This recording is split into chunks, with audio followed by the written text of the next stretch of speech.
Deep in the emerald forests and green hills of Bavaria lie two towns, Ingolstadt and Schrobenhausen. Situated in between these two towns lies the small, isolated farmstead Hinterkaifeck. Here is where our story begins, a mystery of gruesome proportions and the site of a series of murders equally mysterious as they are terrifying. Andreas Gruber, a wealthy farmer and the owner of the Hinterkaifeck farmstead, was not a popular man in his community by any means. Andreas was mean, greedy, and generally left a sour taste in people's mouths. Although they had tried to welcome Andreas into their community, Andreas would have none of it, preferring the solitude of his farmstead. To this end, the townsfolk of Ingolstadt were relieved. The further away he stayed, the less of him they would have to deal with. Living on his lonely farmstead was Andreas' wife, Casilia, and their only daughter, Victoria. Victoria's husband had died in the Great War, also known as World War I, and so had come back to live with her parents on the farmstead. After all, as the mother of two small children, Casilia and Josef, she appreciated all the extra help she could get. To that end, Andreas was known to treat his grandchildren extremely cruelly, choosing to lock them in the farmstead cellar for days on end. Adding to their general dislike of Herr Gruber, neighbors would often report hearing the cries and wails of the children as they passed by. To sum things up, Andreas Gruber was not a pleasant person. Even more damning to Andreas' reputation was the dark secret shared between him and his daughter Victoria. The town whispered in hushed tones about their incestuous relationship, a disturbing truth that ultimately led to Andreas being convicted of his crimes and sentenced to a year in prison. Victoria, complicit in the affair, was sentenced to only a month. The rumors didn't stop there. There was also speculation that Andreas was the true father of Victoria's son, Josef, and not the man who had been widely believed to be the child's father, the village mayor, Lorenz Schlittenbauer. Lorenz, who had once harbored feelings for Victoria, had tried to marry her and raise a family, but Andreas violently rejected him, chasing him away from the farm with a scythe, shouting that Victoria didn't need a husband because, quote, "As long as I am alive, I am all she needs." Nonetheless, life continued on Hinterkaifeck and all seemed to continue as normal. That is, until they weren't. In the days leading up to the murders, Andreas had discovered a Munich newspaper lying on the kitchen table. Suspicious as always, he began to question his family where they had received such a paper, and when they could not satisfy him with an answer, he questioned the local postman, Josef Mayer. Mayer explained that he had not delivered this edition of the Munich newspaper to anyone in the area, and could therefore be of no service to him. Angry and without answers, Andreas returned home, where things only got weirder. The following day, a fresh layer of snow covered the ground, and Andreas noticed something unsettling. Footprints leading from the forest to the farm, but none leading back. Was someone watching them? Was someone hiding on the property? The maid, Kresnes Rieger, grew terrified by the thought of an unseen presence lurking in the shadows. So frightened was she that she packed her things and fled, never to return. Around the same time, the house keys disappeared from Andreas' desk, and someone had tried to break into the engine shed. Andreas voiced his suspicions to a neighbor that someone was living in the attic. After all, he heard strange noises from above at night, but when he investigated, he found nothing. The neighbors urged him to go to the police, but Andreas dismissed their concern, saying ominously, "I know how to defend myself." Then, on the morning of April 1st, the Gruber family vanished. At first, the townsfolk didn't think much of it. Andreas was reclusive, and it was not unusual for him to disappear for days at a time. But as the days stretched into a week, and still there was no word from the family, the people of Ingolstadt began to sense something was terribly wrong. 4 days later, on April 4th, 3 of the Gruber's neighbors decided to investigate. They first tried to enter the farmhouse through the front door, but it was locked. Opting for a more forgivable approach, they decided to break into the barn. As they pried open the barn door, an overwhelming stench greeted them, and what they found inside was beyond anything they could have imagined. There, in the hay, were the horribly disfigured, bludgeoned bodies of Andreas, Casilia, Victoria, and her daughter, also named Casilia. But the maid, Kresnes, and young Josef were nowhere to be found. As they expanded their search into the farmhouse, they would eventually find both the maid, Maria, and Josef.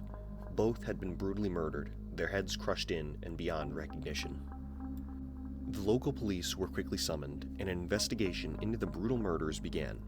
However, 2 chilling facts soon became apparent. The murderer had lured each victim, one by one, into the barn, where they were killed with such terrifying efficiency that they could never have had a chance to scream.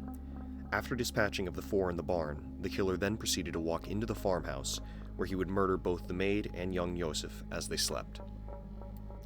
Each victim in the attack had been killed with a mattock, a pickaxe-like farming tool, and had suffered several blows to the face and head. Most of them died a quick death. However, the elder Kazilia also shown signs of strangulation, and the younger Kazilia, worse still, apparently took several hours to die.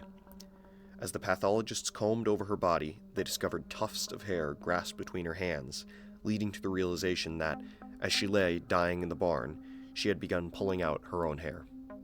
What was even more unsettling about the discovery was that the killer did not immediately flee the scene. For days, he remained on the farmstead, performing chores such as milking cows and feeding the livestock, even helping himself to food from the pantry. Neighbors reported seeing smoke rising from the chimney, confirming that the murderer was, in fact, living on the property even after the killings. Realizing they were in over their heads, the Ingolstadt police eventually called in the much more experienced Munich police, who proceeded to take over the investigation. 3 prominent theories quickly rose up, hoping to explain the murders. The first theory suggested that the murderer was simply a passing vagrant, possibly motivated by the Gruber's considerable wealth, and had killed the family in a robbery gone wrong.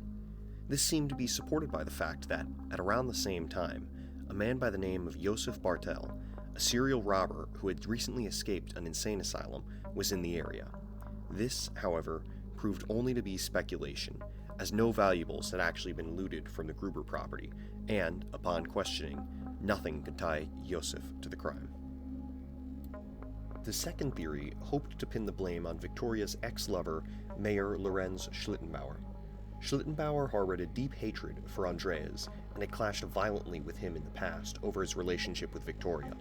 Furthermore, Lorenz had been one of the 3 men to first discover the Gruber's bodies, yet, despite the gruesome nature of the crime, remained remarkably unfazed. On April 5, 1922, Lorenz Schlittenbauer was taken in for questioning in relation to the crime, yet, once again, nothing could tie him to the murders. In his own words, he was, quote, a happily married man with no motive for killing the entire Gruber family. To this day, Lorenz Schlittenbauer remains a favorite suspect among the townsfolk of Ingolstadt. Interestingly enough, Schlittenbauer's family still lives in Ingolstadt to this day, and has had to endure decades of speculation that he was the killer. However, as the family maintains, there has never been an indictment. The third and perhaps most interesting theory that attempts to explain the strange murder of the Gruber family is one concerned with Victoria's ex-husband, Karl Gabriel. At the outbreak of the Great War, Victoria's husband Karl would supposedly die in the trenches in 1914. However, his body was never recovered. This fact led Ludwig Meixel to suggest that perhaps Karl had not actually died at all, and, upon returning and finding out about Victoria's incestuous relationship with her father, had traveled to Hinterkaifeck and committed the murders.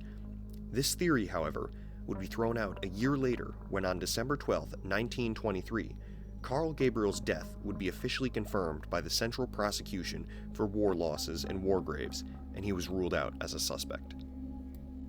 For years, the case went cold, none of the theories appearing to hold water when taken into consideration.